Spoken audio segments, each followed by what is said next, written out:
বাংলাদেশে এমন কোনো জিনিস নাই যেটা করা সম্ভব নয়। তো এইখানে যে মিডিয়াগুলো রয়েছেন সেই মিডিয়াগুলো উপস্থিত নাই। আমি এখানেও মনে হয় আমার কাছে একটি ষড়যন্ত্র। বাংলাদেশে এমন কোনো জিনিস নাই যেটা সম্ভব না। তারপর আমি বলতে চাই, আপনারা যেখানে আজকের উপস্থিত রয়েছেন, আমি আপনাদের কাছে সবিনয় অনেক অনুরোধ জানাবো, বিনীতভাবে অনুরোধ জানাবো। আপনারা ধৈর্যের সাথে শুনছেন, আপনারা জীবনে অনেক সময় নষ্ট করেছেন, কিন্তু আজকের এই 15,000 বিনিয়োগকারীর কষ্টের যে জিনিসগুলো, কষ্টের যে নিউজ, কষ্টের যে ব্যথা, এইটা আপনাদের লেখনের মাধ্যমে আপনারা প্রকাশ করবেন। আপনাদের টিভি চ্যানেলে যার যে সামর্থ্য আছে সে সেভাবে যাতে ভালো করে প্রকাশ করবেন, এটা আমি আপনাদের কাছে দাবি করি। আর আমি তারপরে আমাদের এই অনুষ্ঠানের বিষয়টা আপনারা ইতিমধ্যে সবার মাধ্যমে শুনছেন। তারপরেও আমি এতক্ষণ মাইকে বিভ্রাট ছিল, আমি আবার বলতে চাই, নাজদান ফিশারিজ অ্যাগ্রো ব্রিজ লিমিটেড 2019 সালে প্রতিষ্ঠিত হয়েছিল। প্রতিষ্ঠিত হওয়ার পর থেকে এখানে আস্তে আস্তে সেই বিনিয়োগকারী সংখ্যা দাঁড়ায় প্রায় 15,000। এই 15,000 বিনিয়োগকারী, ম্যাক্সিমাম বিনিয়োগকারী সেনাবাহিনী, বিমান বাহিনী, নৌবাহিনী, রেভিডেশন ব্যাটালিয়ন, পুলিশ এবং বেসামরিক কর্মকর্তা কর্মচারীবৃন্দ। এই কর্মচারীবৃন্দ যারা আছেন, আপনারা শুনলে আশ্চর্য হবেন, এখানে বিমান বাহিনীর ফ্লাইট লেফটেন্যান্ট, যে আর্মির লেফটেন্যান্ট পর্যন্ত র্যাঙ্কের বিভিন্ন অফিসার আছে এই এখানে বিনিয়োগকারী। তারাও এখানে বিনিয়োগ করে। আজকে তারা নিঃস্ব, তারা মান সম্মানের লজ্জার ভয়ে এখানে আসতে পারতেছে না। আপনারা নিশ্চয়ই শুনেছেন এখানে এই ভাইয়ের 2 কোটি টাকার উপর বিনিয়োগ হয়েছে। এই ভাই কান্না করতেছে।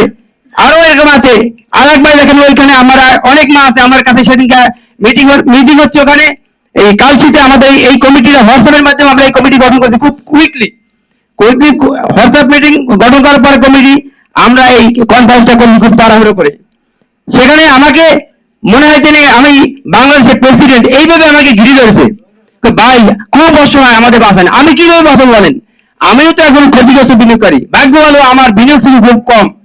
আমি নিজে অনুভব করেছিলাম, ব্যাংক যেখানে 5 বছরের 2 গুণ টাকা দিতে পারে না, তাহলে এরা কিভাবে দেবে? তারপরেও আমাদের বড় বড় বিজ্ঞ যারা আমাদের সেনাবাহিনী, বিমান বাহিনী আছেন, ভালো ভালো লোক, আমি তাদের কথা আমি 3 লাখ টাকা বিনিয়োগ করেছিলাম। কিন্তু এইরকম সমস্ত বিনিয়োগকারী 1,000 কোটি টাকার উপরে তারা বিনিয়োগ করে, মানে কেউ 2 মাস পেয়েছে টাকা, বাকি টাকা নিয়ে তারা এখন লাপাত্তা। এই আসামিগুলা এখন বাংলাদেশের আনাচে কানাচে ছড়িয়ে ছিটে বসবাস করছে এবং দেদারছে। তারা এই মানুষগুলোকে হুমকি দিচ্ছে এবং তারা বলছে বৃদ্ধ মহিলার কাছে, তোমরা কেস করে কি করবা, আমরা আমাদের কিছু করতে পারবে না। এদিকে তারা জমি নিয়ে আর একটা নতুন ষড়যন্ত্র শুরু করেছে। আপনাদের এই নিউজের মাধ্যমে এই সংবাদগুলা ভালো মতো প্রকাশ করবেন।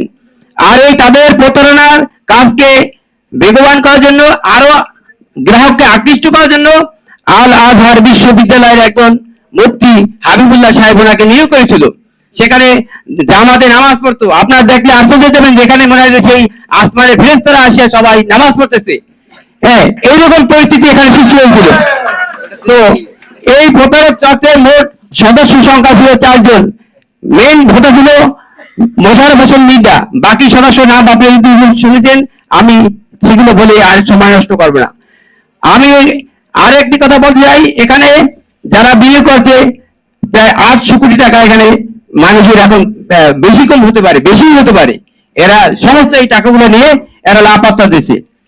আপনাদের কাছে আমরা জানতে চাই, আমরা এই প্রতারক চক্রের বিরুদ্ধে আমরা ইতিমধ্যে বাটারা থানায় মামলা করেছি। দুর্নীতি দমন কমিশনে অভিযোগ আমরা সামনে দেব। এছাড়াও আমরা আরো সামনে পদক্ষেপ গ্রহণ করব। আমাদের এই র্যাপিড অ্যাকশন ব্যাটালিয়নে আমরা এদের বিরুদ্ধে অভিযোগ দায়ের করেছি এবং বাটারা থানার মামলা ইতিমধ্যে আমাদের কাছে আছে, হয়তো আপনারা দেখাবেন আজকে। আপনারা বলেছিলেন যে আপনাদের যদি ডকুমেন্ট থাকে, আমাদের কাছে অবশ্যই ডকুমেন্ট আছে, হোয়াটসঅ্যাপ আছে, আপনি এখান থেকে নিয়ে নেবেন, আমরা আপনাদেরকে এই ডকুমেন্ট দিতে পারবো। আমরা চাই আপনাদের মাধ্যমে এই নিউজগুলো যদি আপনারা প্রকাশ করেন, তাহলে এই 15,000 বিনিয়োগকারী অত্যন্ত উপকৃত হবে। এই মিডিয়া কভার যদি আপনারা না করেন, তাহলে তো কাজ হবে না। আপনাদের ভরসাই হলো আমাদের এই 15,000 বিনিয়োগকারীর সর্বশেষ ভরসা। বিনিয়োগকারী ভাইরা যারা ক্ষতিগ্রস্ত, আপনারা বিনিয়োগকারী নিশ্চয় হয়েছেন, তাদের পরিস্থিতি আজকের খুব করুণ। আমি সেদিনকার একজনের সাথে কথা বললাম, সে বললো আমি রোজার মাসে দিনে আমি মেট্রো রেলে ভিক্ষা করেছি। সে কে বলেন? আপনার, আমারই মা, আমারই বোন। আর এই দেখেন, এই যে মহিলা আছে, আপনি একটু বলেন তো আপনি কত বিলি করেছেন? আমি একটু বিরতি দিচ্ছি, আপনি ওনাদের কথাগুলো শোনেন। দেখেন, এই পরিস্থিতি এগুলা আসলে দেখার মতো না, খুব করুণ প্যাথেটিক্স। এই এগুলা চোখে দেখার মতো না আসলে। আসেন, আপনি দেখেন, বলেন আপনার বিনিয়োগ কত? আপনি আমার এই মাইকে বলেন, কথা বলেন। বলেন আপনার মনে যা আছে বলেন। বলতে পারি না, তাই না তো আমার, আমি শেষ একবারে। আপনার বিনিয়োগ কত বলেন? আসসালামু আলাইকুম। আমার স্বামী মারা গেছে 12 বছর হয়েছে। আমার স্বামী মারা গেছে 12 বছর হয়েছে। আমার একটা ছেলে একটা মেয়ে পেয়ে গেছে। আমার বাড়ির কাশমে আমার লিডার কাশমের সামনে আমার বাইক ভর্তি দিয়া ব্যাংক আমার কয়টা টাকা, আমি 30 বছর ধরে আসবো না মাঝে মাঝে আমি কাজ কইরা, মানে ডিটিএস করে আমি আমার ইসলামিক ব্যাংকের মাঝে আমি প্রতি মাসে মানে 1000 টাকা করে জমাইতে আমি 30 বছরে মনে করুন আমি 20,000 টাকা এমনি জমাইতে আমি 10 লাখ টাকা হয়েছি। আমার স্বামী মারা গেছে, আমার একটা ছেলে একটা মেয়ে হইয়া, উনি মেয়েটার 12 বছর লাগছে আমি বিয়া দিয়ে দিছি। মেয়েটার আমি লেখাপড়া করাইতে না, ছেলের 18 বছর। এখানে আমার এই যে সামনে বছর ছেলেটা মেট্রিক পরীক্ষা দিব। সে আমারে বলছে যে আমি কাশিম ভাই, আমার স্বামী নেই, আমার এত টাকা রাখেন, আমি 1 লাখ টাকা লাগবো, আমি আমি গরিব মানুষ, আমি মরে গেলে আমি কেমনে কি চলবো আমার ছেলে মেয়ে নিয়ে। সে আমার বলে কি আমার বাড়ি নেই, জায়গা নেই, আমার একটু জায়গা দিলে আপনি ভবিষ্যতে থাকতে পারবেন। এই এলাকা 30 বছর। তো এদের লুট করে না, আমি সব দিতে টাকা ব্যাংকে তাই না, সেটা আমি ঘরের ভিতরে দিয়ে দিছি। দেওয়ার পরে সে আমার বলে কি যে এখানে আমি 2-3 মাস আমার লাভ দিছে, কনভেনশন দিছে, মানে কোম্পানিতে টাকা দিতে পারবো না। এখানে ভাই আমি কেমনে চলবো, আমি তো কোনো কাজ কর্ম করতে পারি না। সে আমারে মৃত্যুটা আমার বুঝার আগে আমার ফাড়াই দিচ্ছে, আমি মৃত্যুতে বিক্রি কইরা তারপর আমি সংসার চালাই, ঘর ভাড়া দিই। আমার ছেলে না শুনে আমার কি তুমি বিক্রি করে আমার পড়াইবো, আমি পড়বো না, তুমি অত টাকা কেন রাখছো, আমার দিনে ছিল। আমি সব স্ট্যাম্প করছি, আমি সব কিছু করেছি। আমার 9 লাখ টাকা, 9,70,000 টাকা আমার, বুঝলেন, আমার কাগজপত্র স্ট্যাম্প সব আছে। সে আমার গর্বে স্ট্যাম্প করে দিয়ে দিছে, বুঝলেন।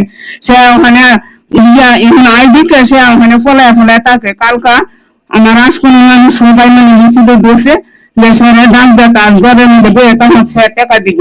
আর আসকোনো তার শ্বশুর হয়েছে মিছিলদের সামনে না, সে বলছে কি ইয়া হচ্ছে ও মহিলা স্বামী নাই, মহিলাকে টাকা দিয়ে তুমি মান সম্মান থাকতে দিয়ে দাও।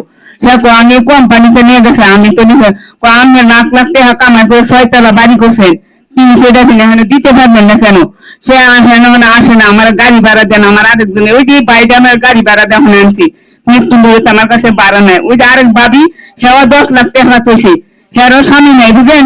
সে বাইরটা এই নোয়াখালী ফেনীতে ফোন করে মোবাইলে টাকা ছাইরা দেয়, 10 লাখ টাকা আছে, হ্যাঁ তোরা দে না। মানে সে আমার আমি আমার পরিচয় করাই দিছে। সে ওখানে মানে আমি এখানে একটা মেট্রি বাসায় আমি একটা কাজ করি, ঘর মুছতে পারি না, কাপড় ধুতে পারি না, শুধু একটু রান্না বাড়া হেল্প করি, 6,000 টাকা দিই, এটা আমি 4,500 টাকা ঘর ভাড়া দিই। আর আমার ফুলার খরচটা আশপাশ মানুষের কিছু সাহায্য করে, বুঝলেন। এবার আমার চলতেছে। আর আমার একটা মেয়ে সংসার ভেঙে গেছে, জামাই আমার বলছি গাজীপুর যে আমার শাশুড়ি 10 লাখ টাকা আছে, এটার সাথে নিয়ে আমি একটু জায়গা রেখে দিই, আমার ছেলেটার ভবিষ্যৎ হইব। আমি মেয়ের আমার কথা শুনি না, না শোনা মাত্র আমার মেয়েটার সংসার ভেঙে গেছে। সেই সংসার আমি মানুষ আত্মভাব ধইয়া আমি কইছি আমার কষ্ট পয়সা, আমার বাপের বাড়িতে এখন না, স্বামী বাড়ি না, আমি জীবনে এই দেখেন আমি অনেক পুরো আসছিলাম, এই টাকা শুনে আমি স্টপ করে যাই, আমি না খাইতে আমার গলার গা হয়ে গেছে, বুঝলেন। গলার গা হয়ে গেছে, আমার অনেক রোগ হয়ে গেছে, আমি চিকিৎসা করতে পারি না। এই জন্য আমার একটা পাওয়ার মেলে কি একটা রোগ হয়ে গেছে, এই যে সারা রাত হইলে খাদ্য নিতে ঘুমাইতে পারি না, কোনো চিকিৎসা করতে পারি না, বুঝলেন। সে ওখানে লক্ষ লক্ষ টাকা নিয়ে হ্যাঁ বাড়ি করছে, তার শ্বশুর আছেন 3টে, হ্যাঁ 6 তলা বাড়ি করছি কইরা, এখানে সব এখানে এই জায়গার মাঝে আসবাদ দেন আমার আসবাদ দেন, সে টাকাও দিব না, কোম্পানি পলায় গেছে। আমি কোম্পানির কাছে টাকা দেন, তো আমার ঘর থেকে টাকা দিয়ে আনছেন, আমার টাকা দিয়ে আমি রাস্তা মাঝে আমার নামাইছেন, আমার একটা সংসার ভেঙে গেছে, আমার মেয়েটা 2টা বাচ্চা হয়েছে, সবাই বুঝে তুলে দামাই নিয়ে গেছে। আমি মেয়ের বাড়ি যাইতে পারি না। না মামলা কোন মামলা দেয় না, আমি 10 জনের সাথে আইছি, মামলা দিন আমি টাকা পয়সা পাই আমি।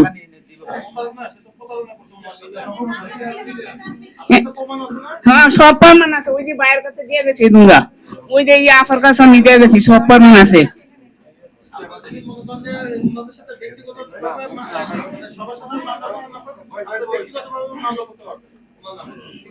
না না, আমি মামলা করি না, আমি 10 জনের সাথে আমি আইছি।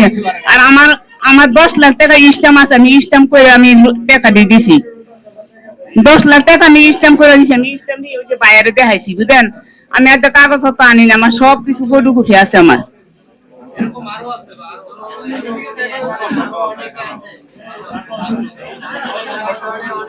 প্রিয় সাংবাদিক ভাইরা, আপনারা সবাই একটু ধৈর্যের সাথে শুনুন আমাদের কথাগুলো। সবাই বসুন। আমাদের আমাদের